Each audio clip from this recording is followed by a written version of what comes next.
Hello, everybody, and welcome back to the I Am 1-2 podcast with your host, Christopher Cohn. With me in the studio to help me out with this endeavor, our good friend, co-pilot, and producer extraordinaire, Dan the Man in the studio. Say hello to the peeps, Dan the Man. How's everybody doing out there? Hope you're having a good day. Welcome to everybody. This particular podcast will teach you how to stay sober and survive your early recovery. It's the hardest year of your life, and we have every tip and trick that we can share with you that we've learned from others, but mostly from our own experience to help you get through this experience. And I always say to people that, no matter how bad it is, believe it or not, from an old-timer's perspective, and all you old-timers out there, nod your head if you agree, one day you will look back on your first year of recovery as a very fond memory because it's the time in your life when you grew the most, you learned the most, met the most new people, had the most new experiences. And it's kind of like the only thing I can liken it to for normal folks is your first year at college when you move out of state and away from your family. It's all brand new. It's exciting. So that's what we're going to help you out with today. Other than that, things have been going good for us. We are a recovery podcast, which is all things recovery. It's not just staying sober, but today we're going to focus on that for our poor newcomers. But if you're recovering from any other condition, whether that's overeating, gambling, oversexing, and or overworking, financial, buying too much stuff, materialism, those first few days of trying to get off the hook and of the normal routine, this will also help you just change the words alcohol to whatever your thing is for this. So let's get right into action today because we got a lot to cover, a lot of little tips for you here. So let's talk about the basis of addiction first, which we've gone over in other podcasts, but just give you the short version for anybody new. When your brain has adapted to a new behavior that you're doing over and over, and it becomes either habitualized or it becomes addictive, this thing called neurodegenerative adaptation, it's your friend because it's helped us survive as a human species on this planet, our ability to adapt to the most severe conditions and somehow find balance and survive. But it's also your curse when it comes to addiction because once your brain adopts and adapts to this new behavior you're doing all the time, it's expecting you to do it like that for the future forever. Because why? Because of homeostasis, which is balance, which is that your brain wants you to be chill and that you're going to the same places doing the same things. And anytime you jump out of that circle and you try and do a new thing, the brain's going to fight you a little bit. It's going to be like, wait a minute, that's not what we do. This is not where we go. And this tends to help my patients a lot because they don't understand why this struggle is so hard, even when they want to quit, right? They've got motivation. They've got court cases. They've got a family that hates them. They don't want to live like this anymore. They might have been dead and they've made it through inpatient. Now they're in my group and outpatient and they want progress. Excuse me. They want a better life. And yet this thing's fighting them. He said, they're like, I'm still thinking about it. I still want to do it. It's still like tempting me. And I'm like, yeah, because your brain doesn't understand that you're trying to break that habit. That's your choice, but the brain has to learn that based on your behaviors. So just know the brain will fight you a little bit in that process, and that conflict is normal, okay? I tell my patients to keep it very simple on one thing when you're going through one day of recovery at a time, and that is how we do this. Never quit forever. Forever does not work. There are alcoholics and addicts out there right now, and food addicts and sex addicts saying, this is my last time. It's my last hurrah. I'm never going to do this again in my life. And then a week later, they're right back to it. We have found the hard way, and I know it sounds like a Jedi mind trick because that's the way I felt when I came in. But, this one day at a time approach really works much better. I'm just not drinking today. I'm just not going to oversex or gamble today, okay? And I say Jedi mind trick because I was slick when I came in. I'm like, yeah, you're just tricking me, though, because if I'm sober 30 days, then I mean, you got me to do it one day at a time, but you got me sober. And it's like, well, isn't that what you want? Yeah. So just try the one day at a time approach with the goal being this. I need to make it to my pillow tonight sober. If you're getting off alcohol and drugs, I need to make it to my pillow tonight without overeating. I need to make it to my pillow tonight without calling her. Okay, whatever thing you're trying to break there, Make that your primary goal. Now, it's difficult because life will distract you, and this world will tell you your job's more important, your money's more important, even your kids are more important. And I got to tell you, you got to have this laser focus that no matter what else happens today, I don't care if the world falls down around me, I am getting my ass and my head to the pillow sober tonight. And that served me very well in my early recovery. I also believe big time in keeping a calendar and checking off the days. And I know you're going to run into these old timers in the program that say, well, all you have is today. And that is such crap when you are new. I mean, every single day, minute, hour that you are sober is a noble, heroic feat in a world that is as sick, and a country, I should say, that is as sick as ours today. With it seems like everybody's on something or everybody's addicted to some form of dopamine, even if it's just their cell phone, right? So celebrate each day that you complete your goal before you go to bed and check that sucker off. Have the calendar on the wall or a big desk calendar, whatever you want. But please keep track so you can actually see the months and flip it back and say, oh, damn, I was sober all of October. Damn, I made it through November, right? I'm telling you, it's a psychological achievement. It's like getting that gold star when you were a kid, when you turned in an essay and the teacher was like, good job, and they give you a sticker on your damn paper. Didn't the sticker mean more to you than the A? It did to me. So, like stupid little stickers, you're super, and things like that. So please, please, mark off your days. Very, very important. All right, so main goal, in addition to getting to my head to my pillow sober at night, secondary, but just as important, avoid all cues that make you more tempted and or thinking about alcohol and drug use, sexing, eating, whatever your thing is. Now, more difficult, obviously, if you're an overeater because food's everywhere in our culture. But let's just talk about alcohol and drug addicts. My patients will do the most stupid choices, right? Because their brain's not working right. It's damaged by the chemicals, but also they have the peculiar mental twist and they have the phenomenon of craving going on and their brain's just cockeyed. But they will do things like, well, I decided to be the designated driver for my friends last night. And they'll just come in and tell me that. They didn't clear it with me. They didn't bring it in group the day before. They just come in and say, well, this is what happened. And then I'm like, oh yeah? And what was the result? And you know what they always say? It was a shit show. I got so resentful. One guy puked in my car. They didn't want to leave the bar when I wanted to get them, or when I wanted to leave, and we fought. And then I had to grab one guy that just wanted to go over here and do this and that, and the cops maybe, and it's never good. But again, you've got to avoid all these cues and all these triggers. And the only way I can explain it is if I'm on an extreme diet for some health disaster and my doctor's preparing me for surgery and saying, you can't eat that crap. You cannot eat that or you're going to die, and I need to operate on you, so do not eat that. Last thing I'm going to do is go sit in a Papa John's pizza restaurant or in a Krispy Kreme. For those of you that have Krispy Kreme in your state, you know when that hot sign is flashing and those donuts are rolling, that smell, it's going to kill you. But my patients will always put themselves in these high-risk situations because it's my friends, and it's because that's all I know, and it's because these are my peeps. And it's a weird place you're in early recovery because most of your social support system has been people who do what you do. And now you're coming into recovery and you don't have your new support system in place. So literally you're in this twilight zone space where you don't know, it's very lonely. I don't know how else to put it. There are times in early recovery where it's extremely lonely. It's a lonely road. We have a solution for that. We'll get into some tools here, but just know that also is normal. So try to avoid these cues because it may not be that moment that triggers you to actually take the drink. My patients, I see this a lot, where it's like Wednesday, they'll go out to the bar, test themselves, quote unquote, stupid idea, and come home successfully and tell me the next day how great it was that they didn't even think about it, didn't even look at other people's drinks and count them, which I'm always dubious about because I'm a drug addict. And if somebody's got drugs in the room, my eyes are going, this is an unconscious automated behavior. I can't control it. I'm like, what do you got? Even if it's in your pocket, I'm like, and that's not because I'm a counselor. It's because I'm a drug addict. And so they're applauding themselves, patting themselves on the back, and then next weekend they come in on Monday and tell me they had a blowout. Like the little seed got in the head, and it's my belief What you did is you waved a stake at your disease that was in the cage temporarily. Your bars of that cage, being 1 week, 2 weeks sober, aren't very strong. And you, dumbass, waved a stake, a raw stake in front of that tiger and thought you'd be okay.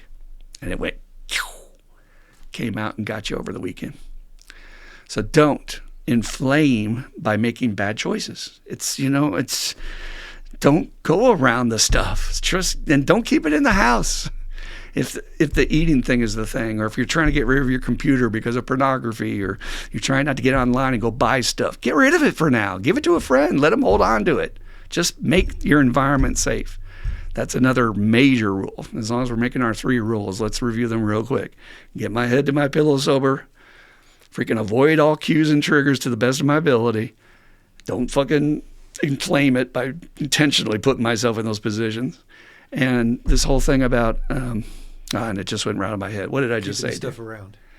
Or having a safe environment. You've got to have a safe home environment. And a lot of my patients don't understand this because their family members are still using, or they still have alcohol in the house because they might have guests come over later, or they've got anniversary bottles that they've paid high dollar for and it's part of a collection. And I'm like, get rid of it. Give it to a friend. If it's in the house, you're going to use it. The same as you go to the store and buy a bag of chips. If you bring it home, you're going to eat it. Don't do that to yourself. You're just setting yourself backwards. All right. So when we're talking about cues, that means specifically for drug addicts and alcoholics, old neighborhoods, old places. Stay out of the bars, right? Obviously. Television and film are big triggers nowadays, and especially since America, past 10 or 15 years, has decided to allow hard liquor to be advertising at night. And if you objectively watch these commercials and how they slowly pull and the lighting and everything, it's just designed to trigger the hell out of you. So don't be a sucker. Either stay away from those programs. If the commercial comes on, change the channel real quick. Do the reclaim channel to the last channel real fast. Again, just all pictures and all smells. Visual is really important, but smell is actually our strongest memory sense. And that's the thing that will defeat you more than anything. If you smell marijuana or if you smell crack or alcohol, be careful. Stay away from all that stuff, all right? Now, it does not have to be a lonely venture because we do have 12-step meetings for just about every problem that exists out there. And I wouldn't be surprised if there's not a 12-step group today for tech addiction, or for some sort of I know gaming addiction has now been officially declared a psychiatric disorder, and I know that they are very close to approving screen addiction as a diagnosable, insurance billable, has to be paid condition. But seek out, even if it's just a support group for emotions or a support group for like Al-Anon to help people with relationships and their codependency. Having people around you is the elixir. Even though there's times where you're going to be alone and feel depressed, that's normal too. But if you isolate too much, this is a dangerous neighborhood. That's another trigger we have to watch out for. So try your best to seek out support groups and have support people in your life. All right, so I'm going to tell you the number one trigger that I have found in my own life and in other people's lives. And if you say that at a meeting, people might say, well, it's going back to your old bar. It's old people, old places, blah, blah, blah. And that's true to an extent. But my experience is that family is your number one trigger that's going to upset your apple cart. I'm actually going to bring this up in group tomorrow because we are just 3 or 4 days away from the Christmas and high trigger time, right? Holidays and everything. And the question I'm going to ask in group tomorrow is, who in your family is your number one trigger? And I mean trigger as in serenity. A long time ago, a monk in Bardstown, Kentucky, who's 30 years sober now or more, said to me, my serenity is directly tied to my sobriety. So if I get upset, I'm more likely to fall into thinking I need a drink or a drug. So I need you all to start identifying the people in your life that just give you static. The people in your family that just rub you the wrong way, or you disagree with them on politics, or they just want to pick a fight, or they're just critical, right? Or they make sideways comments. I have a relative that when they drink, they can turn into a bit of a bastard. And I've learned to just sort of back off, man. I don't want to be around that energy because it's either that or punch them.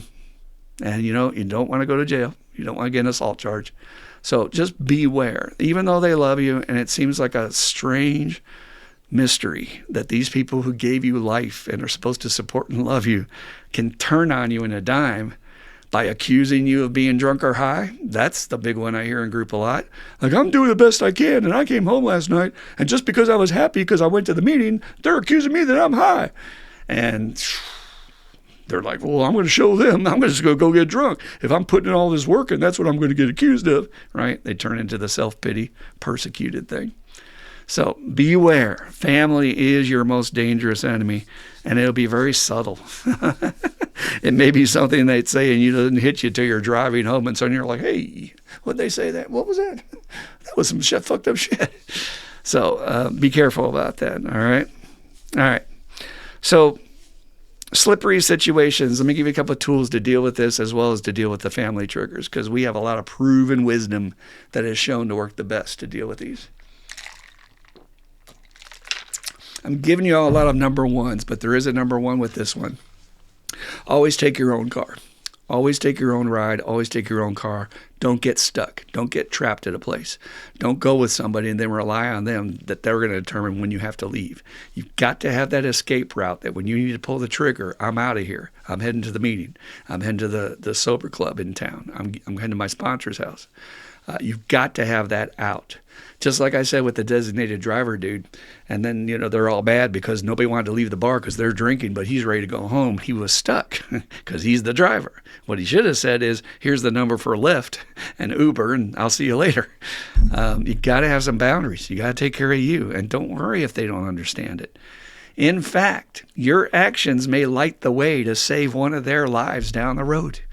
I've seen that happen, that one person in the group decided to get better, and as their life improved, one other person in that group noticed and came and said, what is that?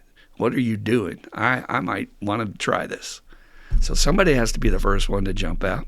So always take your own car, have an escape route, don't get boxed in. That means when you park, don't let anybody park behind you. That happens a lot at parties where they'll fill up a yard or a back parking lot. And be very careful. Even if you need to park 2 blocks away to avoid getting boxed in, maintain escape route, maintain escape route, maintain escape route. All right. Here's another tool you can use. If you have a problematic family member, but you have to go to the event because it's Christmas and you don't want to disappoint your mom or the kids or whatever, there's a game I used to play in my early recovery that I had a lot of fun with, and I hope you will too. I call it musical rooms. Everybody remembers the game musical chairs from when you were a kid and you walk around the room and then music stops, you got to grab a chair, and the guy doesn't have a chair, he's out. Well, in musical rooms, you keep an eye on the person that you dislike the most. And you do everything you can as subtly as you can to avoid being around them for the entire day. And it's fun to get away with because they don't know you're pulling this secret mission. And, if you have an ally with you that's doing it with you, it's even more fun. But let's say I'm there, I got there before they did, and suddenly they walk in the door and they're like, hey, how's it going? Good to see you. Everybody's hugging them. And I just go, I just slowly fade into the background like Homer Simpson fades into the shrubbery in that meme, right? And where's Chris? I don't know. He's in the bathroom. Bathroom is your number one saving grace in recovery, and I can't tell you how many times I use that at work. If the option was to quit my job, yell at them, blow up the place, or punch my boss, go to the bathroom first. Beat on the walls, look up a quick speaker, call your sponsor, but take that moment for yourself. And they don't have to know. I had to go to the restroom. It's good to see you. Hi, how you doing? And then again, whatever room you're in, they come in that room, slowly fade to the next room. Pretend you're going to refill your glass. Pretend you're going to the restroom. Pretend you're going to get some snacks. Pretend you're going in the other room to play with the kids. In my family history, the kid room was the safe refuge. Whenever people at the table start getting into arguments about politics or talking about shit I really don't want to get into because it's upsetting my serenity, which has affected my sobriety. And by the way, folks, we're just trying to save our life. And this is one thing normal people don't get because they don't have our disease. They don't have any clue what it's like to have a condition that you are 100% powerless over, that you have no choice not to use. If you present that to them, they'll say, oh, you're making that up. That's a bunch of bullshit. Because they have never seen the devil in its eyes. They've never experienced it. So don't even come at me with that. This is life or death. You're allowed to do what you got to do to survive. And I back you 100%. You need a sponsor who will back you 100%. You can use your sponsor as the bad guy too. I'll get to that in a second. But again, fade into the background, avoid them, and then by the end of the night, hey, great to see you. Oh, it's great to catch up. Yeah, I wish I could talk to you. Okay, see you later. And you're out, and you barely had any exposure to them. In my experience, addicts will almost avoiding people. Like it's, bear with me. I worked in a treatment center where I had one of the greatest, most wise supervisors to train me that a person could have had. And he said, watch what happens when there's a code called on the unit. Addicts and alcoholics will sit there out of one side of their mouth and say, I hate the drama. I hate the fucking crisis mode. I hate anxiety. I hate feeling that, I just want some peace. But if there's a code called, do they run away from it? No, they all run towards it and start gawking. What's going on? What's happening? What's gawking? And so even though you may identify the person in your family that you know causes you issues, you may seek them out to start a fight with them. You might even start the fight by bringing up a comment you know is going to piss them off. It's weird. We are addicted to conflict in some ways. We're addicted to that excitement. So again, just be Mr. Invisible Man. Slide back, get out of the room, and play that musical rooms thing. Have an excuse while you're leaving. Set your time for how long you're going to be there. In the old days in early recovery, I would always tell my mom, hey, I can be here for this time. I'll be here for the gifts, for the food, whatever, but I got a bolt after that. And usually after that was when the drinks were coming out. So I would say I had a meeting to go to. And if your family gives you any static about a meeting, explain to them that they were the ones that wanted you to go to treatment in the first place. And you can say things like, do you want me to be sober or do you want me to drink? Well, I mean, yeah, that's what they do. Oh, I mean, you play all innocent. I don't know why you have to go. I have to go because I have to do this to stay sober. Do you want me sober? Do you want me to drink? Or, short version, do you want me to die? Do you want to not have your son around? Oh, you're being dramatic. What do you mean? No, I'm being realistic. I'm the one that's seeing this clearly. You're the one that needs to go to meetings to learn this shit. Your son is barely alive with a one day at a time toolkit. And just because I'm 40 plus years sober, don't think that I take that for granted, folks. That is why I'm still sober today. I don't disrespect this beast. I've watched the carnage for year after year. It's unending. We just had, side note, here we go. Let's go on a few side notes. We just had a poor woman in this town get indicted because her 1-year-old baby got into her purse and touched the fentanyl or ate it and died. How the hell are you going to live with something like that? You killed your 1-year-old baby. Not me. I know what this beast looks like. I know what I'm up against, and I know it's a one day at a time proposition. I don't take anything for granted. So, having said that, teach your family. And don't be shy about it, man. I have found the more you fight to declare the importance of this to you, the more they'll respect you. If you mealy mouth it and be like, well, sometimes I'll go and sometimes I'll give in to you, they're going to work you to have you give in to them. Stay home because I want to have sex with you. Stay home because I want to. No, I'll go to my meeting, then I'll come home and have sex with you. Get your priorities straight.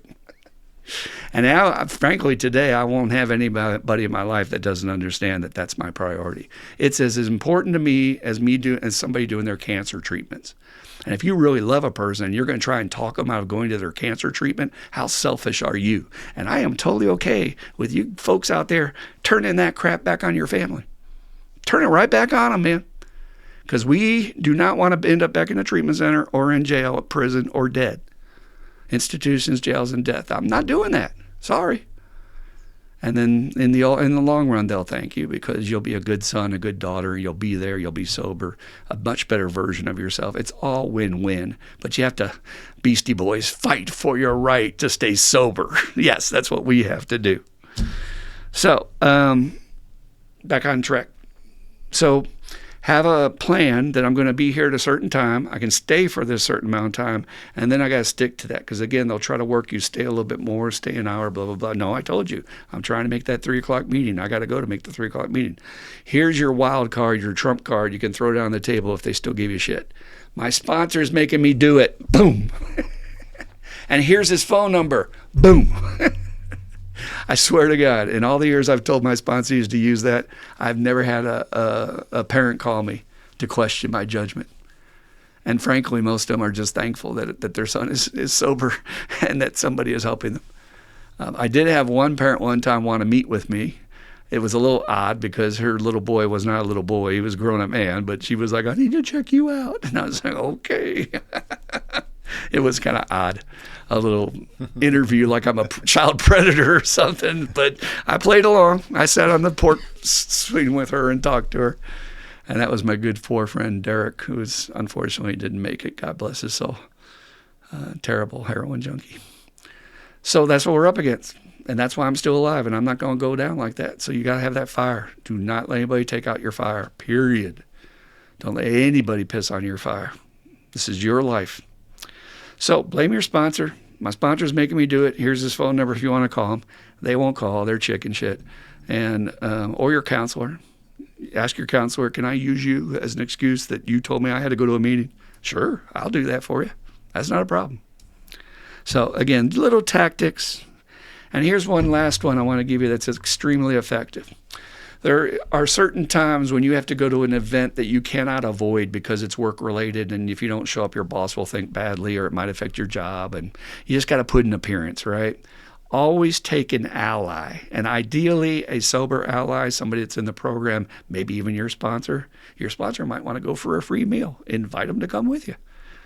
But if it's your spouse, if it's somebody that doesn't get what we're there trying to do to stay sober, plan ahead on a code word that you all will exchange, that when the moment comes when you know you need to go, and we do not need to talk about it here, we'll talk about it in the car, you say this code word to them, and they're like, oh, okay, I'll go. And we already have an excuse made up like, oh, we got to call, the kids are sick, the babysitter needs us to come home. Whatever, it don't matter. We just got to notice our house might be broken into, maybe not, but we need to go home and check it. Don't matter, just give them something. Get them off your back. Little white lies are totally understandable by your higher power in early recovery because you're fighting for your life. That's not like telling a lie to steal money from somebody. That's just telling a white lie to protect your recovery against people who don't get it. And sometimes you just have to get them off your back because they're going to wear you down.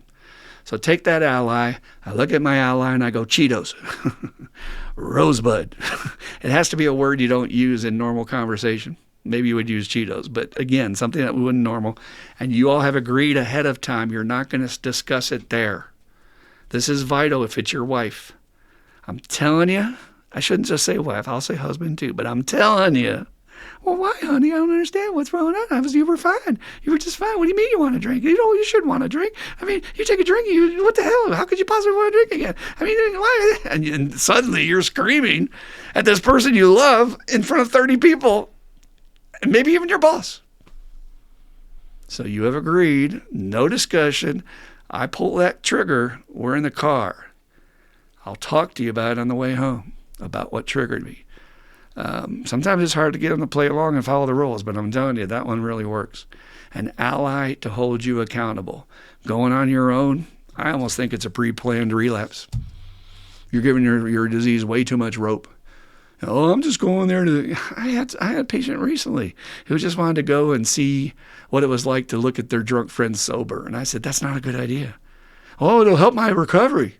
And they always pull that card too. It helps my recovery to see people drunk. Well, to a point, but you're also giving your disease, that tiger in the cage, a lot of vigor. And guess what happened to this poor patient of mine? Relapsed. And I don't know if they ended up losing their job, but it wasn't good. So those are some tips and tricks to help you avoid some situations you might be caught up in. A couple other things that have been extremely helpful to me in early recovery. Get all your chips. Don't listen to old timers who say it's just one day and it's just all I have is today. I think that's false modesty. I have a high trigger point for that from old timers.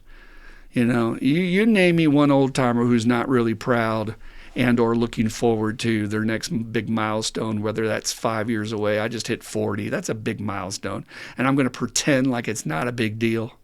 of false humility, false modesty. Well, I just have as much time as you do, newcomer. No, you don't. You're a freaking old timer. You've got way more experience and way more years than this guy.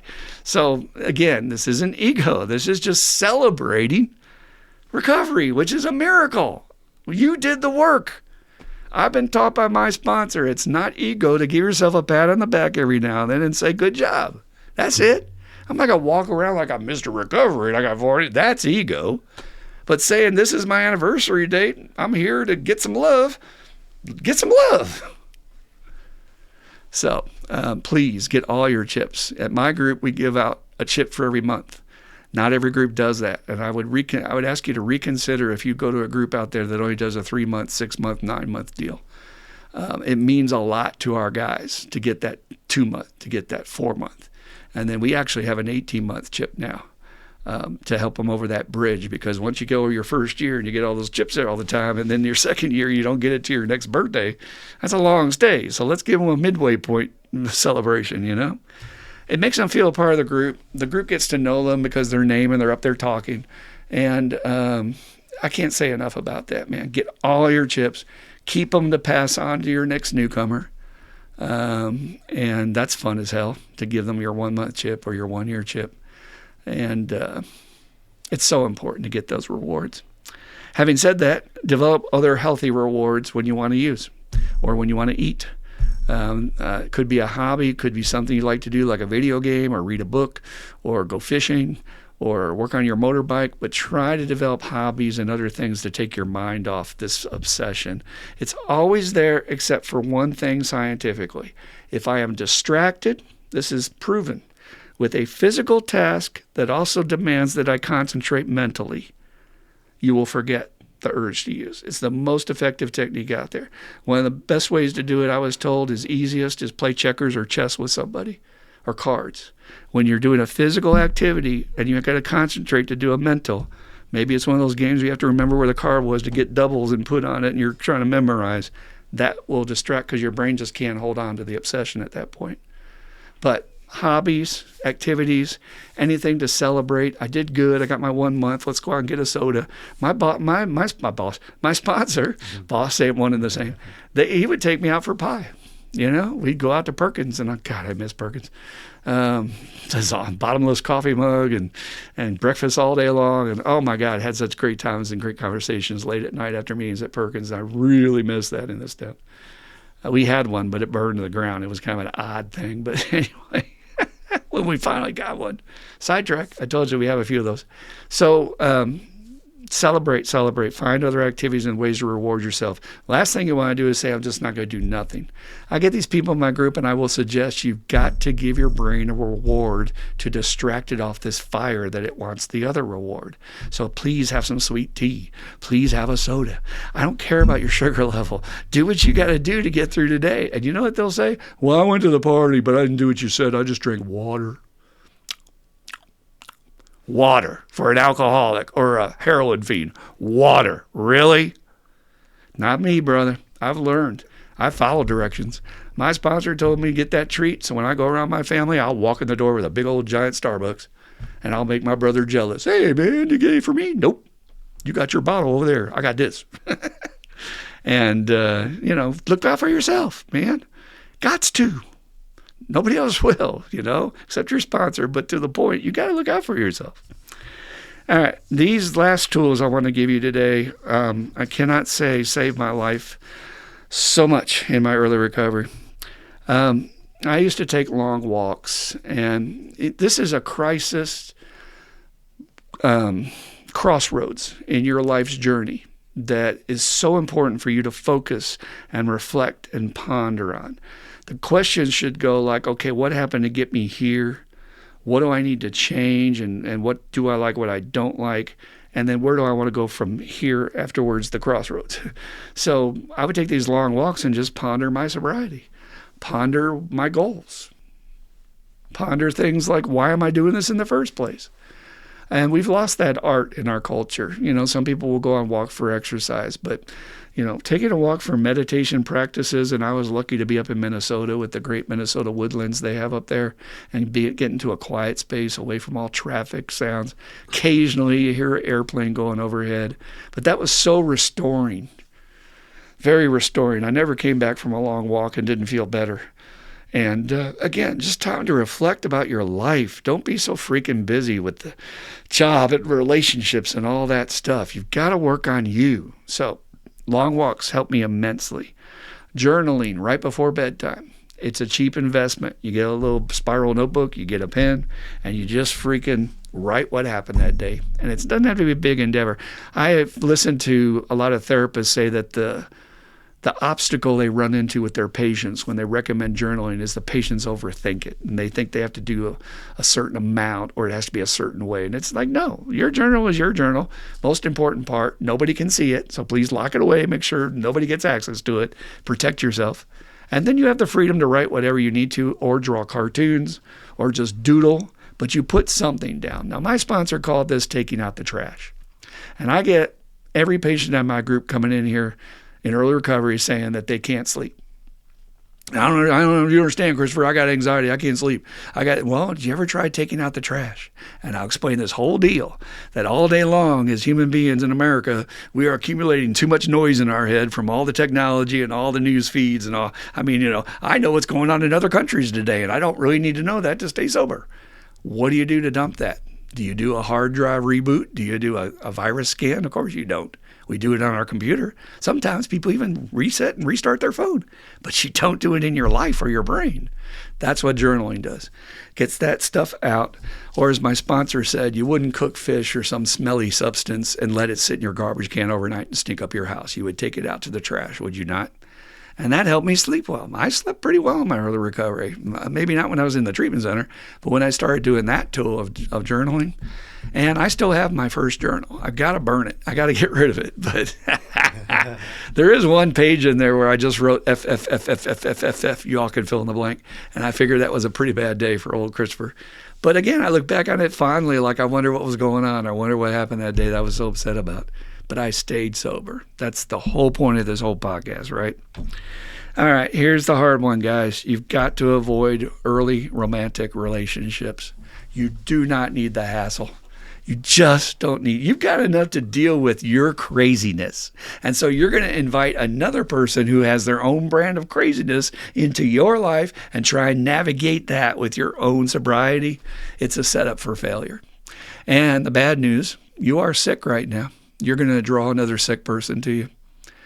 And like I always say, I don't know, my patients are particularly sick, but to go to a treatment center and think that's where you're going to find your partner for life, and people come out of a treatment center with a girlfriend or a boyfriend, it's like you do realize they're there because they're crazy, basically, right? Now, that's a joke. Where I work, my boss is always saying, don't say crazy. He just does that as a joke. All right, they're mentally disturbed, okay? They've got a disorder of some kind. That's not the place where you go to find the love of your life. But, us addicts and alcoholics, it's not about the love of our life. It's about Mr. Right Now and Mrs. Right Now. Please, you just don't need this. And inevitably, no matter what I tell you, you are going to fall into some of this shit. We just attract it to ourselves. So I, too, fell into an unhealthy relationship. I think it was after I had a relapse at 6 months recovery after getting out of my halfway house. I had that last gasp. It wasn't really a last hurrah. And then I think it was about 3 months into that, I ended up in this relationship with a woman at work, and it was not good. And I think I let it fly for a month and a half or maybe 2 months. I'm not sure. It wasn't that long. And eventually, because that voice is like, tell your sponsor. You got to tell your sponsor. Thank God I had the treatment centers to teach me all this shit, because otherwise I wouldn't know. And I told him, and he said, well, based on what you're telling me, I don't think you can stay sober, keep in that relationship. And if that's the case, I won't sponsor you. And I was like, oh. Because if I lost him, I was done. I knew that he was my bedrock. And so that gave me a choice, and that saved my life. I would not be here helping you crazy guys today if it wasn't for my sponsor putting that on me. So here's a side note. Please don't be a mealy-mouthed sponsor out there.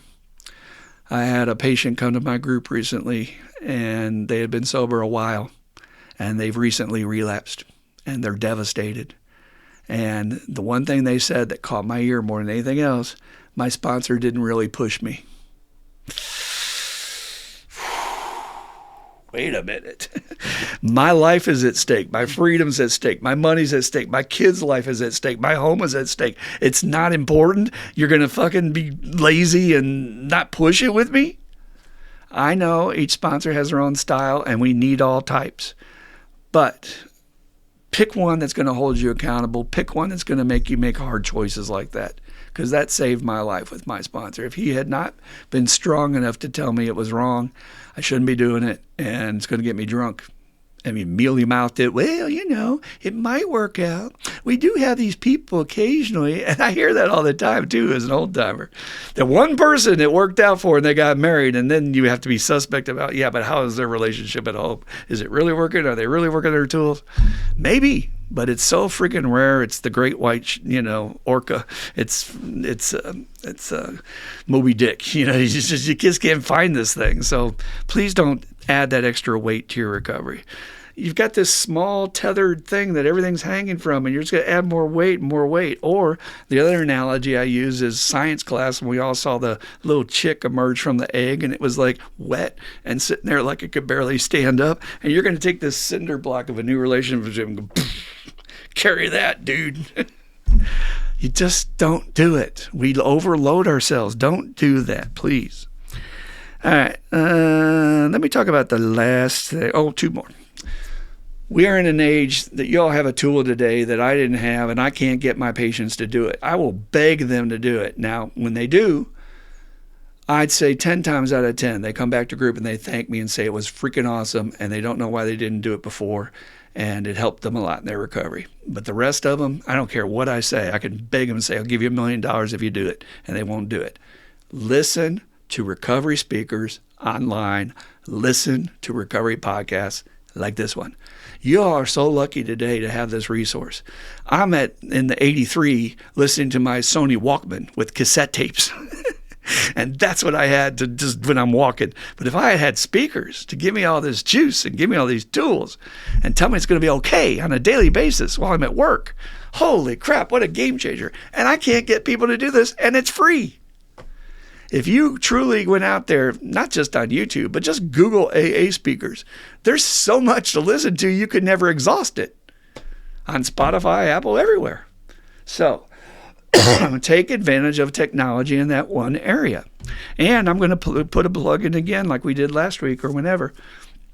Discord or any kind of group chat for your home group where people can jump on there 24 hours a day and say, I'm in trouble.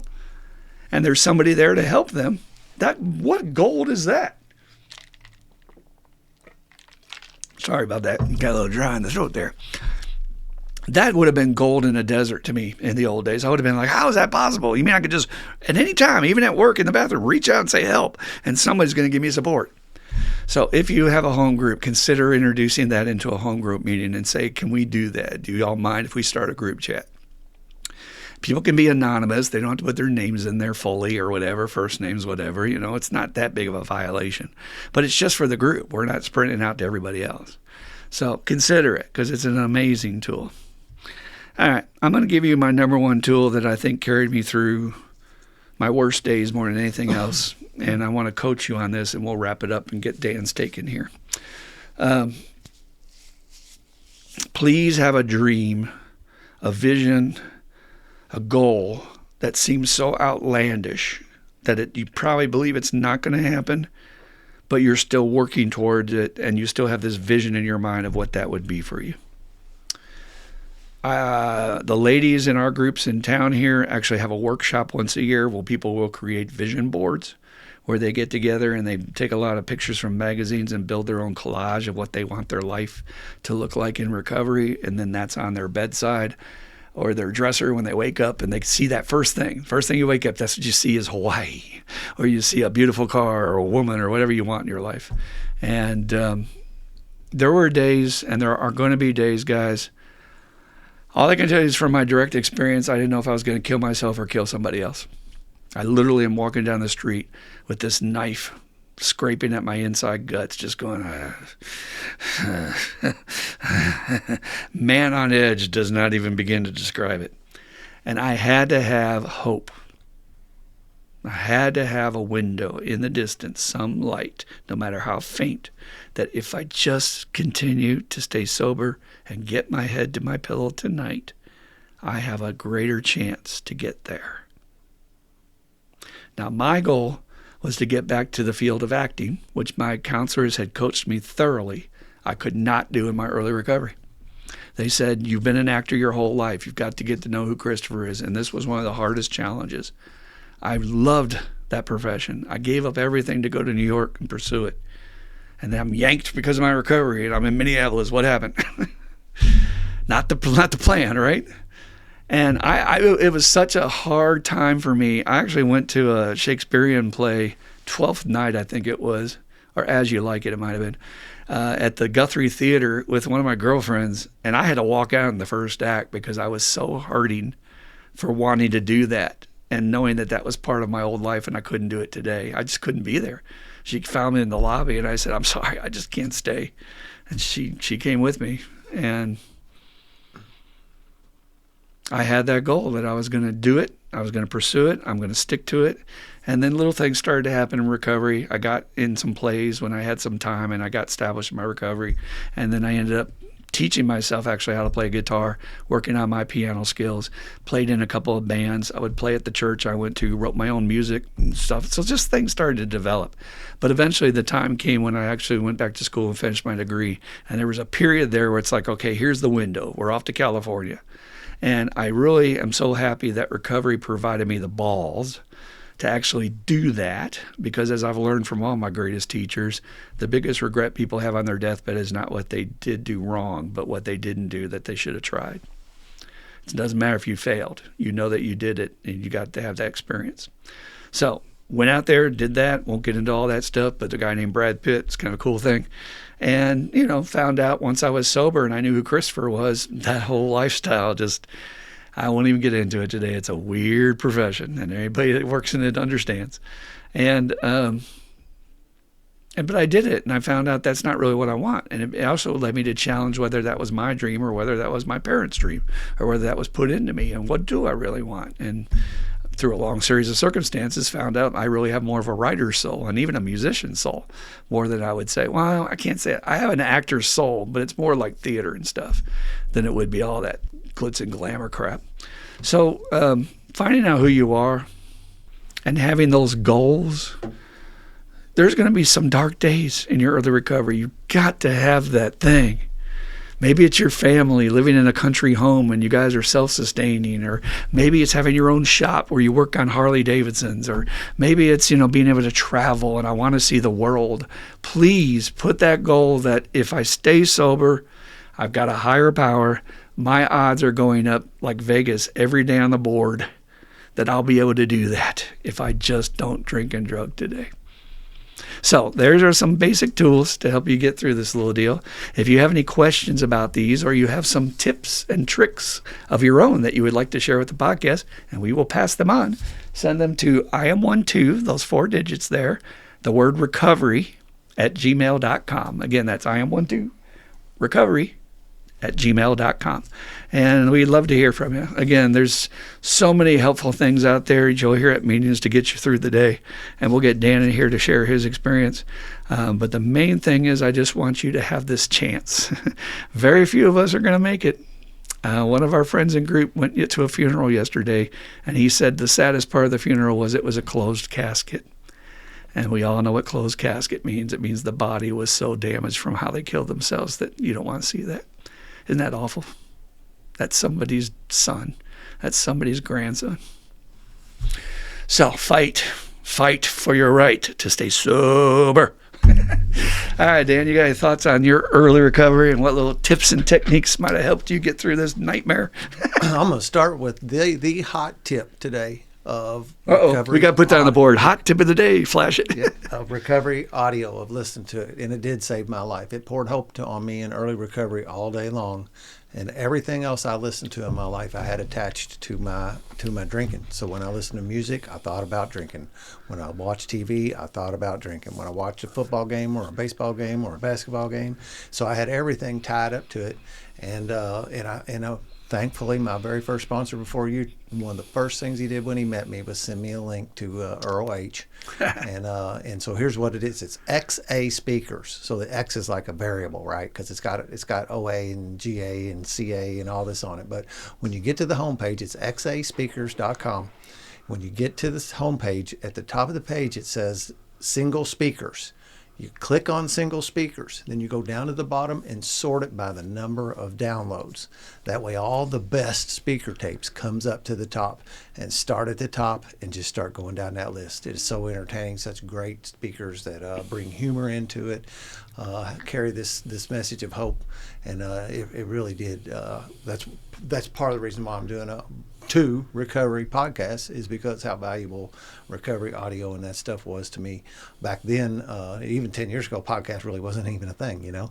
But that's that XA speakers, you know, kind of giggle that I made some notes here, and in pretty much after a minute you would hit it. You know, they say that thing about the relationships, you know, but they say opposites attract, but not here. You know, two sick people attract each other, and True.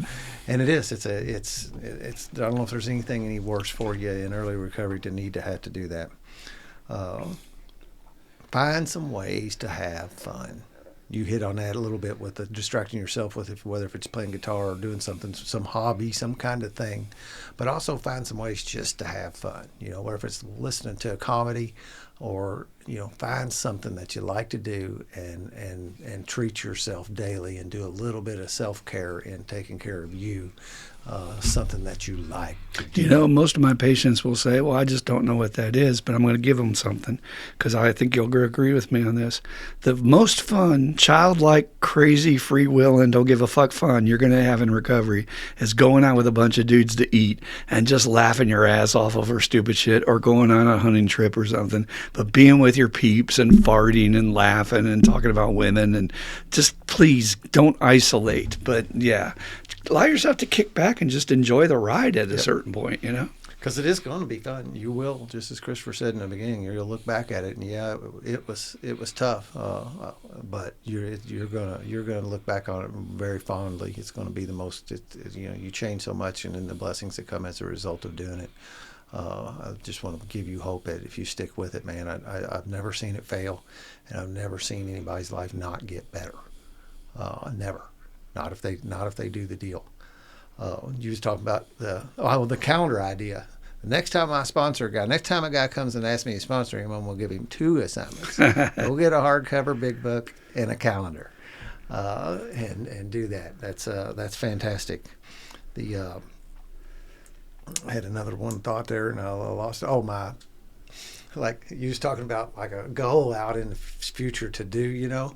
I was trying to think about that for me, but I think mine turned out to be a little different. Mine was a goal of what not to do, because I was convinced that if I didn't stay sober, and it had paperwork down at Floyd County Corrections that said if Dan doesn't stay sober, he's going to do 3 years in prison. And that's where my motivation was, to not go there. I like it. You know, in the beginning, I didn't know if keeping sober would keep me out of prison. I knew not staying sober wouldn't help that effort. But then once I got on that home incarceration, you know, I missed that too. You know, that was tough in the home incarceration thing. I couldn't go for like walks and couldn't do that. That always has been a release method for me, just to go for a walk. Even if it's just around the street in the neighborhood, I still do it. And I couldn't leave the damn house, you know. Wow. That was tough. My longest walks was carrying out the garbage. They did let me cut the grass once a week, and I really did. I enjoyed that, getting outside and doing something for just that hour and a half that they let me do it every week. Pot smell. Golly, you said I try to avoid that. I don't know how you can. I know you should try. I get it totally. But golly, around here, I go in people's houses to do handyman work, and they've just burned one just 10 minutes before I got there. Jesus. I'll be riding down the road, and I smell it in from other people's vehicles, I'm guessing, that they're smoking while they're rolling down the road. I go in a convenience store to get a candy bar and a Coke or something, whatever. I rarely get those two things. But a guy standing in front of me in line at the grocery store smells like he just burnt one before he walked in the grocery store. I'm amazed. And I also think something's happened to me. My sense of smell has gotten keener in recovery. And just specifically, my sense of smell has gotten keener in the last year or so. I smell things a lot. I smell it, I pick up odors. That's another side note, but it's... You're actually lucky, though, because most men lose their sense of smell as they progressively get older. I can't smell anything. Yeah. Like if I one funny story is I go step in a pile of dog poop, I can give my shoes to Dad. He can clean them up, not gag. If I'm cleaning them up, I've actually done that too, and he offers to.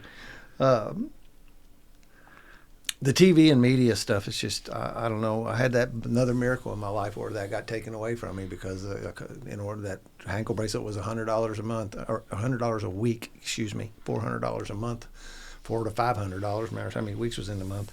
And I couldn't turn anything off except for the only thing I felt was expendable was the cable TV, and I turned that off, and what a blessing that's been. Like I said, I had just tied everything in my life to using and drinking, everything. So like there was nothing. Waking up in the morning was a damn trigger. It was everything. And so I had to change things up completely and do things completely different. These people, I can't tell you how many times I've seen that delayed relapse happen with guys over the past 10 years where you said it, they go someplace that they probably shouldn't have went, and they come home and do a big victory dance just like you said. I didn't even think about it, man. It didn't bother me at all. And then a few days later, a week later or something, they're hey, man, I fucked up. It's a weird phenomena. Like you said, I like your analogy. It is. It's like waving a steak in front of a tiger, and that tiger's in a pretty weak cage. Or translation, you're not respecting step one. You're not respecting the disease. Yeah. And I'm telling you talk to any old timer that's got solid time, and they'll tell you one of the major pieces that gets you there is just never losing your respect for this thing.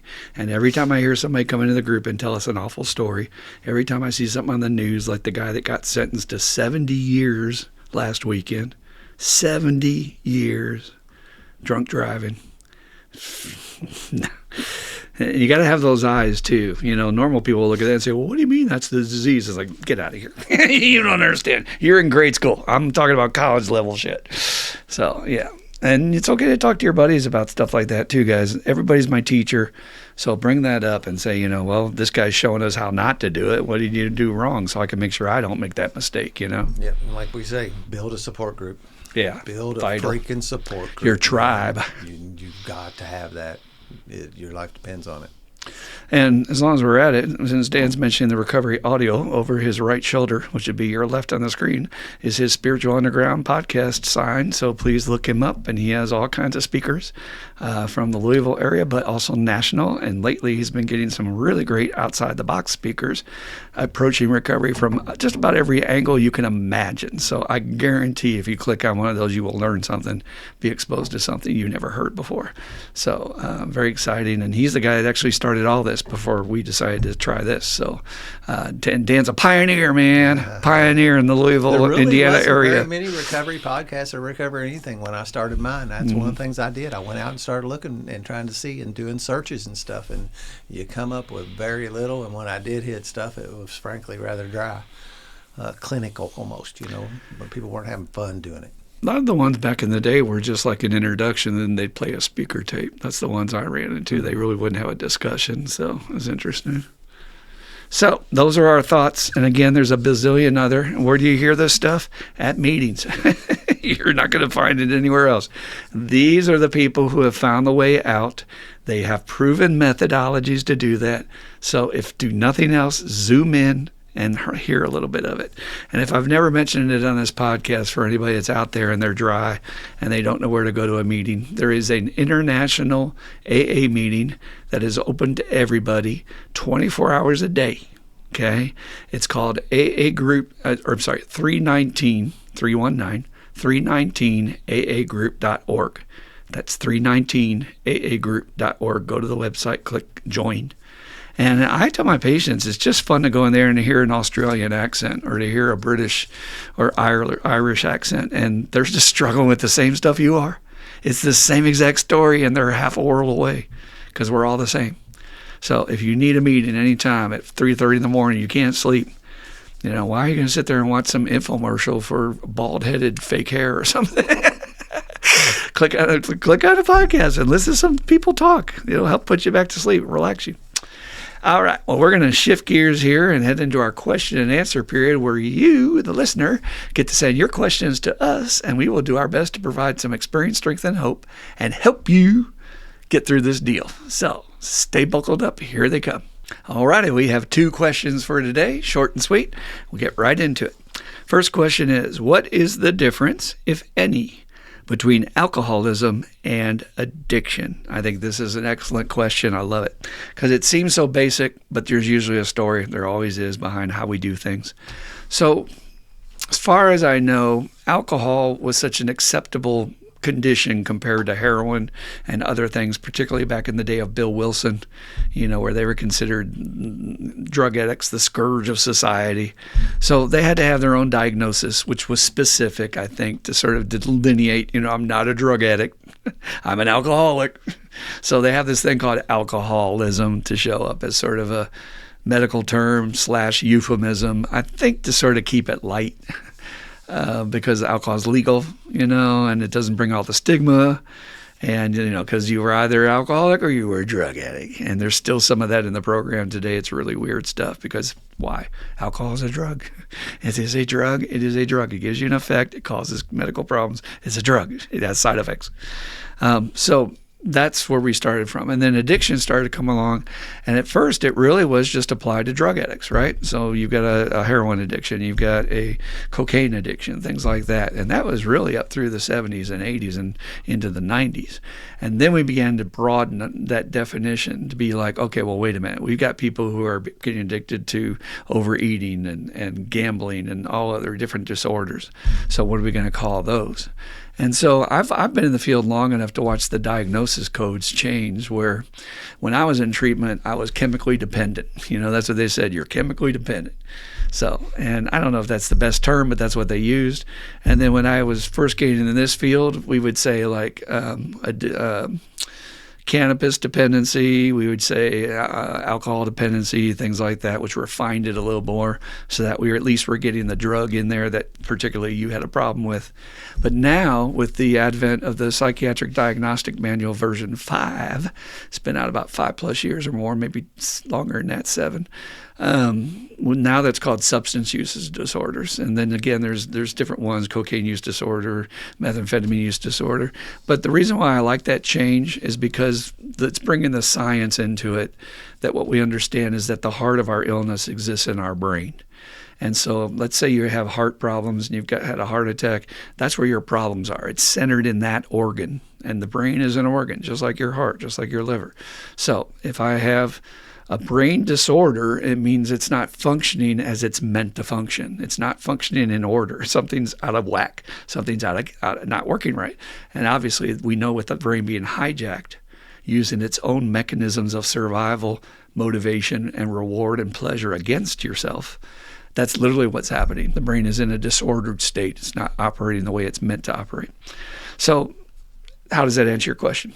There is no difference between alcoholism and addiction, technically. You try to fight an alcoholic over that, you might get a fist. Because I still have alcoholics coming to my group to this day, 2024, and say, I ain't no damn drug addict, I just drink. And I'm just like, we have a lot of work to do. And all they're doing, if you want my honest opinion, is they're buying the company line from the corporations that are selling us every day on the TV and in ads everywhere you look that alcohol is normal and we should all be doing it, and it's celebration and it's family and it's wholesome and it's American and it's tradition and it's the troops and it's all that crap.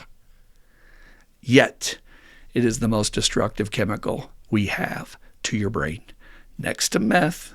And the only reason why meth wins is because of what they put in it to make it. So whether that's bug spray or battery acid. So one of my group members said, they put battery acid in meth? I was like, yeah. What do you think they're making that shit out of? And that's shit that doesn't belong in the human body. So of course it's going to destroy your brain. But alcohol is as bad. It's right there. And now they're all changing their tune, saying, yes, it is cancerous. Yes, we don't recommend any amount is safe. Where we used to just recommend 2 glasses of wine a night, that's okay. Now they're saying none, especially for women and breast cancer. So don't listen to these guys, man. They have an agenda. They want to sell you their product. Just like cigarette companies 60, 70 years ago telling pregnant women that smoking while you're pregnant is a good thing. Insanity, right? So there is no difference between alcoholism and addiction except to delineate that I just drink. And I don't know if that's a good thing.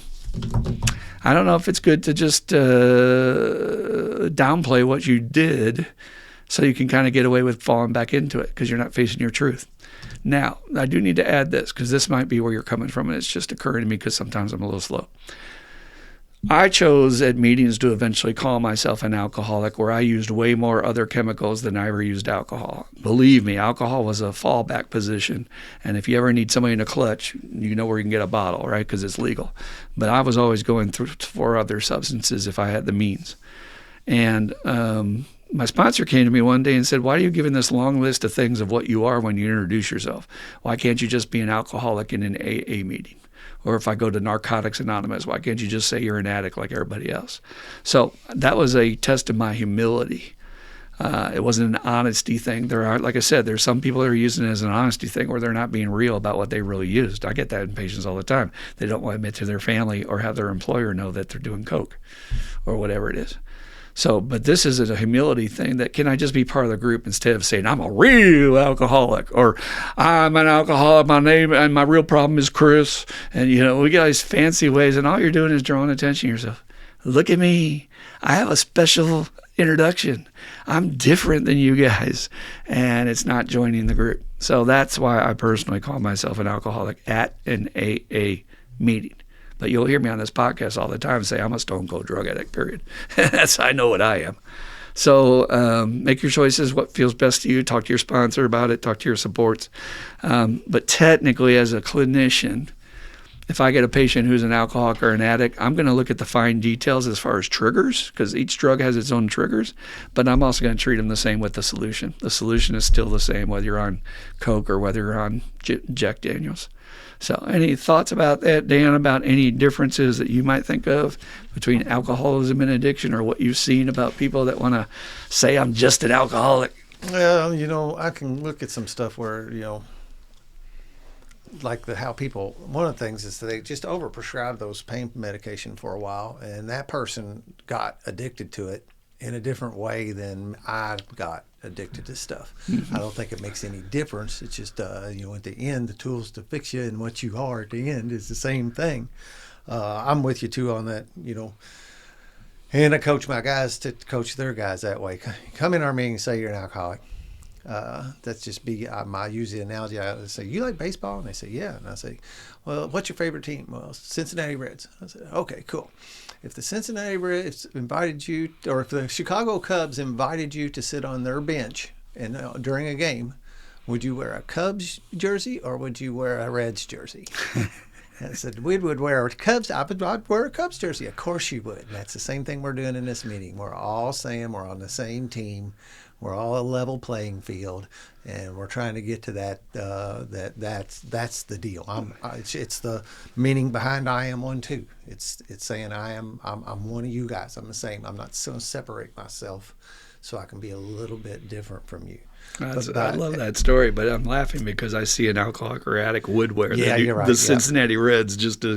I'm different, man. Look at me. I don't buy your bull. I'm not a fitter in. I don't fit in with you guys. Yeah, you walk in there with that Cincinnati Reds, and you ain't gonna have it on long, in a Major League Baseball dugout.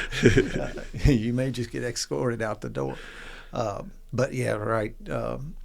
And there's so much baloney gets kicked around, and particularly on that goofy Facebook page I'm on, man, it is constantly a topic about getting the addicts out of AA. Still? Yeah. Christ. Daily. You don't know how old these guys are. Christ. There's other people that don't feel that way. And then also it's the internet. You wonder if people just aren't stirring up shit just to be stirring up shit. Well, yeah, and there might not even be a recovery to begin with. Yeah, they know that's a button they can push, and they can get a lot of reactions, and people will. But the thing, and again, I'm not going to go on my little tangent, but I got to say this. It's in the 12 and 12, this whole story of the history of AA, where the first drug addict showed up, and they said, we kick them out or we keep them. They kept them because they said that's not what Jesus would do. They said the master. But they said they wouldn't just turn somebody out and not help them. So they let them stay, and they taught them how to do the 12 steps. Maybe we should learn from the old-timers, and yet these old-timers don't seem to know their own history of the program or what Bill Wilson wrote about it. Yeah, and the new guys I think the disease will block. It's another one, cunning, baffling, powerful things, because I have sponsored a few people who were purely drug addicts. They did not drink, and when I'm working them through this, there's a resistance to be in AA and to hear it that way. And I'll even if a guy's real hard up that way, like I can feel his resistance.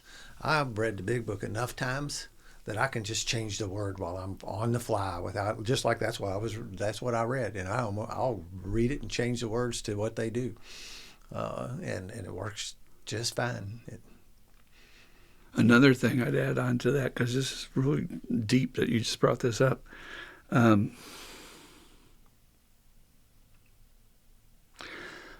angle I had to learn, and I've used this with all my guys who were resistant that they didn't have a problem with alcohol, is I'll say, well, let me ask you this. If you had the worst day at work you've ever had, and then you get in a fight with your wife, and you've got bills that you don't know how you're going to pay at the end of the month, and you decide to just go out, and you just got to do something to get some relief.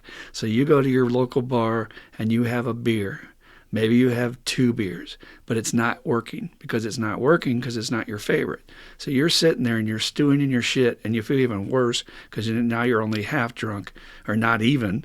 And so that's a worse state because you want to get to the good state. You don't want a little tease.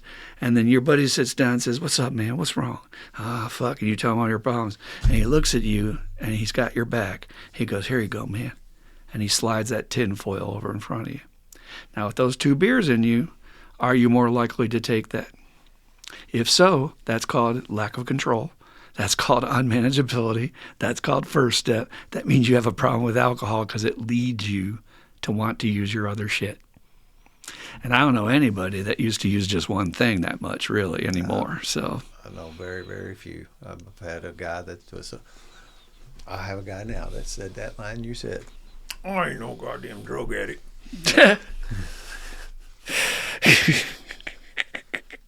Keep drinking the Kool-Aid, buddy. Yeah. That's all I can say, man. You are far gone. All the people that have been killed by alcohol, and you're going to fight that's not an issue like that. Alcohol kills more people. Yeah, it's true, man. You can go visit somebody in the hospital that's as orange as the Great Pumpkin or Charlie Brown from cirrhosis, and they'll sit there and say, I'm not a drug addict. I'm not addicted to it. It's insanity, man. All right, so great stuff, Dan. I'm really glad you brought that up because that's a good angle on it. I appreciate that. All right, let's get into our second question here. I love this question. This is going to be a good one. How do you stay spiritually fit when the world and a lot of its negativity comes at you every day? How do you stay spiritually fit when the world and a lot of its negativity comes at you every day? So just to back people up, there's a phrase in the big book saying spiritually fit. And what that means is we're working the tools to the best of our ability. Progress, not perfection. Perfection is never demanded. We want to do the maintenance work even if we don't feel it. So even if I'm having an awful day, I'm still going to say my prayers, still going to call other alcoholics and addicts. I'm still going to, talk to my higher power and try to work the tools. And that's what maintenance is. Just like the same maintenance as you changing the oil in your car or changing your air filters and doing all that stuff. And that keeps your engine running. So that's what they mean by spiritually fit. It does not say that you have to be spiritually fit. And I think that's an important distinction to point out to people. It says it's contingent on the maintenance of our spiritual conditions. So Bill's saying if you just keep at it, changing the oil, putting gas in your tank, going to your meetings, you'll be fine. You'll get through it. Sun will come out again. But you're not required to be spiritually fit in all conditions. I could tell you this morning, I damn well didn't feel spiritually fit. And I couldn't think of any place I did not want to be but this damn treatment center. But I did what I'm supposed to do, and I followed my tools.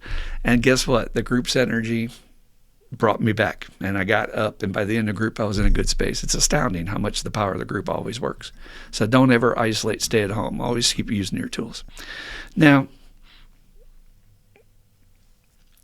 the world is going to be the world is going to be the world from here until the end of time. And everybody wants it to change. Nobody has any freaking idea really how to do it. We all have our own version of what a good world would look like, and we're also screwed up. Who knows? My version would be totally wrong for you. And so the ideal is I have to live in this world, but as Jesus said, but not be of it. So I've got to find an ability with the tools to pull back and detach from all the stuff going on around me. Now, I happen to know the fellow who wrote this question, and they work in a high-intensity environment similar to what I have to deal with at a treatment center. And when you're seeing the worst of men and women when they're at their worst moments, I've had first responders in my group, and we talk about that a lot, that can really skew your vision about the world. Or when you see their families come in and acting even nuttier than the patient is, that can skew your version about humanity. And so I, for myself, have to just pull myself back occasionally and remember that there is beauty in this world. That's a vital thing to not lose track of. Remember what you're looking at is the results of man's actions. It's not the result of God. And I think we always make that leap and say, well, God, why don't you do something about this? Or God, it's your fault. And God's looking at us like George Burns in the movie Oh God and say, well, why don't you all do something about it? Because you created it. It's your world. So I pull back. I think it's important to have fun. I play video games. I play fun video games. I try especially when I'm in a bad mood. I'm not going to play some heavy ass dark game.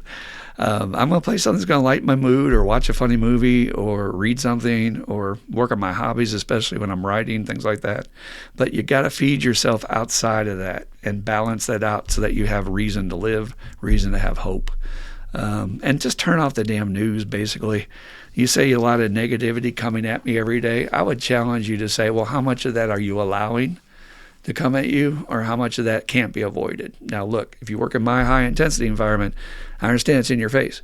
But even in my high-intensity environment, if it's happening on that side of the building and other people are dealing with it, why do I need to go stick my nose in it and take on that pressure and that energy?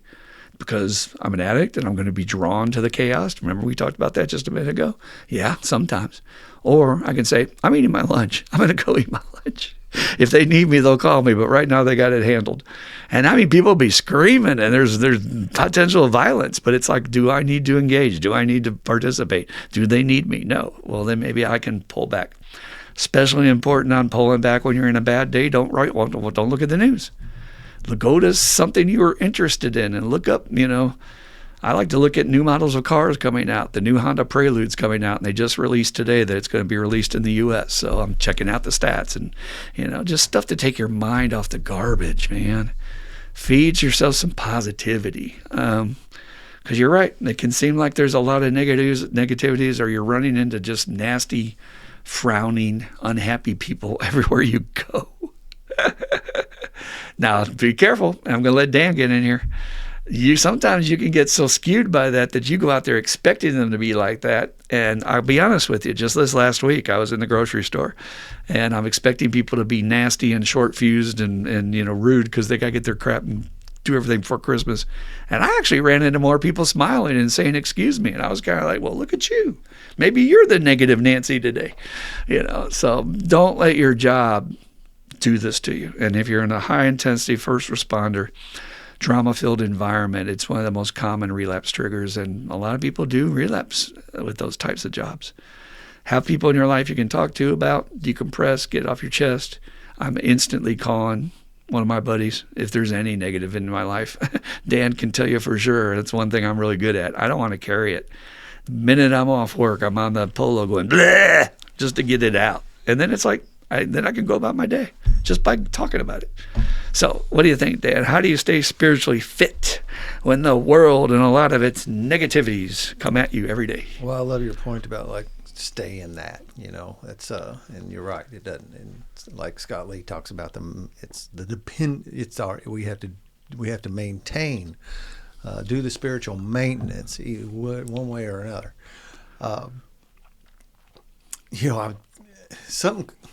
So many things. My life has changed so much that like now, over practicing this stuff for a while, it's a little bit like bulletproof. Stuff really doesn't get to me too much. Even you're pretty good at it. I will give you credit, Dan. He's not lying about that, folks.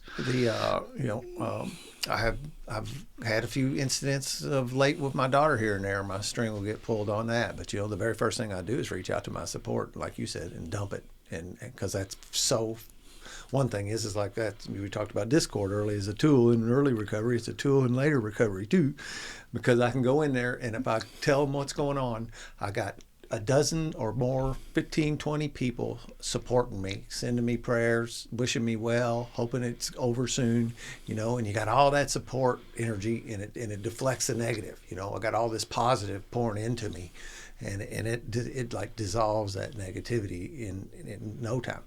Reaching out to people, but I just don't run into too much. I mean, I there's a thing I said before, like going into this handyman business and going in people's houses, my head told me I was going to go in places where people are going to be upset and angry because their stuff ain't working. They've got a problem, and I walk up and open the door and people smile and hi. And I had a customer the other day said, it's really hard to find somebody that's got the two things you got. And he said, competency, and we like you. He said, yeah, I can get competent people, but I don't like them. And I can get people that the reverse of that.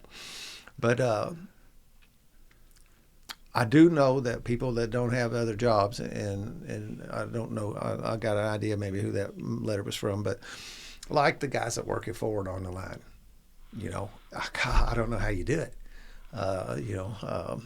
Sometimes maybe if that's the case, you need to look for something different if that's eating you up every day. Mm-hmm. You're just going to walk into a boxing match or something every day and just get beat up, and then I'm going to get up in the morning and go do it again. I'm very, very fortunate that I don't have that problem in my life. We was at a client today, Charlie and Damien and I are working floors together, and he said he had spent 30-something years at Ford. And we all went, ugh. But this was his pretty happy dude, he was cool. He liked to talk and stuff. And he said, oh, no.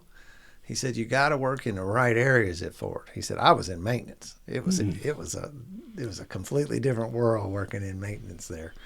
So, it's like you got to put on that God armor. You got to put on that spiritual armor and just try and keep practicing, not letting it get to you, detaching from it, and just avoid all that you can avoid. As you said, that's a funny thing about how we are, that we're attracted to chaos, and we will seek it out by going online and looking at the news and seeing what kind of awful stuff's going on. Doom scrolling. Yeah. Looking for the worst. And I will say, that's another thing about this podcast, and you mentioned the Spiritual Underground podcast. I'm meeting the coolest people on the Spiritual Underground podcast, these authors and these energy healers and sound therapists and these people who are forces for good in the world. And that lifts me up personally too, to digest what am I digesting spiritually? Am I digesting negativity all the time? Well, yeah, that's going to make me feel yucky. But if I'm digesting positivity, speaker tapes and others, there's tons of people out there working for the good. Put your focus on them. Again, it's not easy because our culture celebrates the negative, and that's what you're going to see on the news because that draws viewership, of course. So one last thing I'd say on this is it's not required that you be spiritually fit at all times. We are judged on our actions in recovery, not by what I think or whatever's in my head or my emotions. And that's the difference. Is in the old days, I had no limits on that. I had no tools, no discipline. So when I was in a shitty mood, you're getting it. It's coming at you.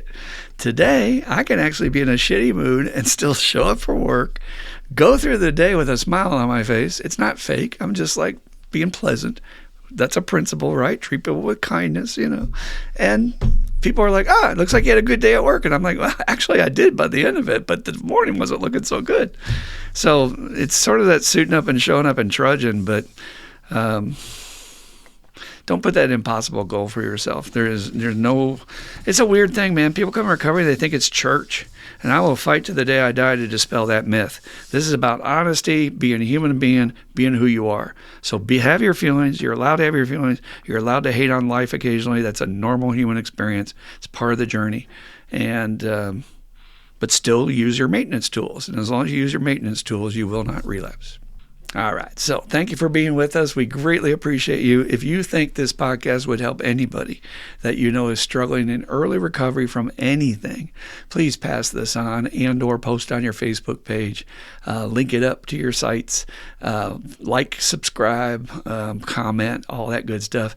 We need your help to help get this word out there to as many people as possible. And I guarantee it may not have been perfect, but whatever I presented earlier, I can't remember half of it now, I would have given anything to have had somebody tell me some of those tips when I was first starting out. And not everybody gets the chance to go to treatment. Very few, actually, only 1 in 10 do. So please pass that on to somebody you think this might help, and we will help heal the world. All right, we'd like to close the podcast with the Serenity Prayer, and then we will be back next week with a brand new episode on a brand new topic. So let's do the Serenity Prayer, Dan. God, grant me the serenity to accept the things I cannot change, the courage to change the things I can, and the wisdom to know the difference. Keep coming back. It works if you work it. You die if you don't. Woo-hoo! We love you. Come back and see us again. Stay safe.